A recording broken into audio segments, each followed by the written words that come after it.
PSI soal maraknya kader Nasdem yang gabung ke partainya karena Jokowi efek, katanya begitu. Saya melihat, mencermati, ini menarik sebenarnya. Apakah betul banyaknya kader-kader Nasdem atau pentolan-pentolan partai lain yang lompat pagar atau menjadi kutu loncat atau pindah partai hanya karena Jokowi efek? Nah, itu yang menarik sebenarnya.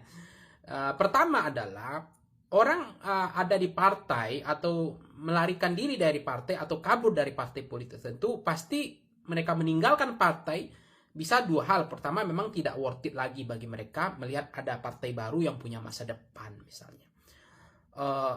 Atau yang kedua, bisa saja mereka mencari sabuk pengaman gitu. Mungkin bisa diduga, bisa iya, bisa tidak, karena ada masalah hukum atau sesuatu yang mendera mereka, sehingga mereka memilih untuk seolah-olah misalnya gabung ke PSI maka lebih aman. Nah, seolah-olah terkesan begitu ya. Ini kan dugaan saya ya, bisa iya bisa tidak. Sehingga mencari sabuk pengaman saja gitu.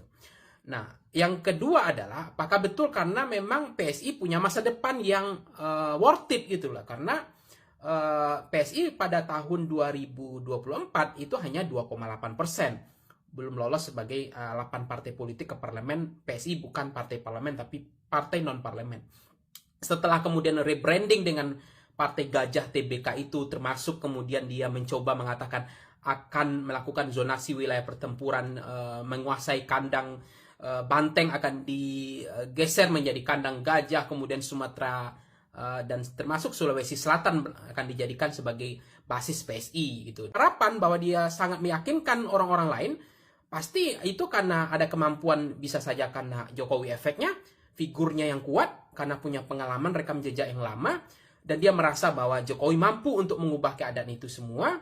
Karena Jokowi belum terlalu loyal aja kemarin, belum terlalu fokus, sekarang ditaruh Kaisang sebagai ketua umumnya, dan Jokowi akan betul-betul akan totality untuk membantu PSI lolos.